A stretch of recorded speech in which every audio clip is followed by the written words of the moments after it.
Het is niet zo dat we voorlopen of achterlopen.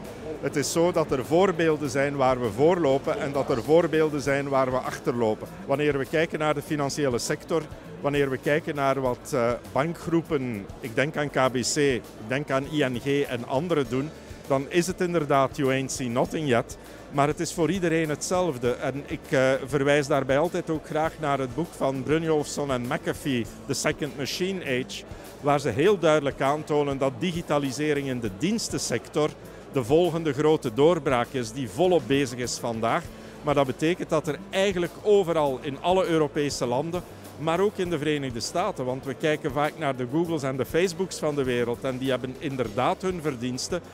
Maar toen ik daarnet aan het wat reflecteren was, dan dacht ik, ja kijk, Sodexo is een Europese onderneming. Inditex, Zara is een Europese onderneming, zijn wereldwijd pioniers op vlak van digitalisering van de ganse supply chain. Dus zeg mij niet lopen voor of lopen achter, you ain't seen nothing yet, maar er zijn heel veel opportuniteiten en gelukkig maar zijn er ook veel Europese bedrijven die die zien.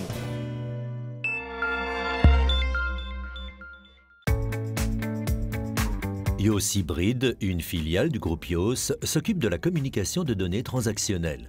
Ses clients sont par exemple des secrétariats sociaux, des hôpitaux, des entreprises d'utilité publique et des institutions financières. Yos Hybride assure l'envoi des données de ces entreprises à leurs clients sur papier et par divers canaux numériques.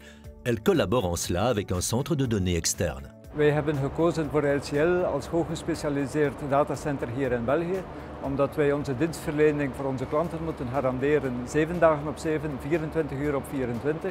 De voordelen van Groep Yos zijn dat LCL beschikt over redundante systemen wat betreft klimatisatie en stroomvoorzieningen. Het is voor ons en trouwens voor de meeste bedrijven onmogelijk om dezelfde kwaliteit te kunnen krijgen voor dezelfde kost.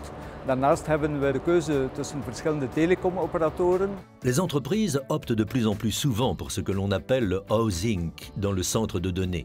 Leurs serveurs se trouvent alors dans l'environnement sécurisé du centre, dans un espace qu'ils louent à cet effet. Om redenen van de vertrouwelijkheid van de data die onze klanten ons toevertrouwen, wensen zij niet hun data te zien in de cloud, maar liefst in een hoogst beveiligde private datazone hier in België.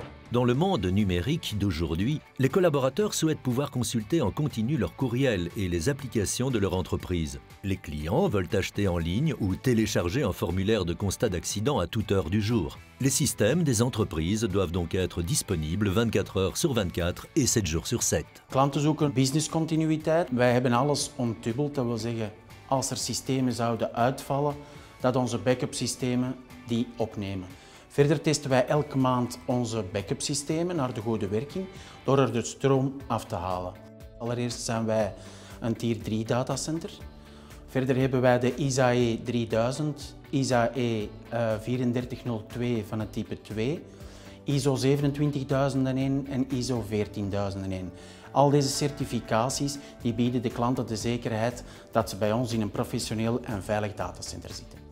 Lorsqu'une organisation veut vraiment sécuriser totalement la continuité de ses activités, elle entrepose un double de ses données dans un autre centre. We hebben 3 locaties waarop dat wij datacenters hebben. Dus klanten die een backup willen nemen van hun data in een datacenter, kunnen dat op een tweede LCL-locatie doen.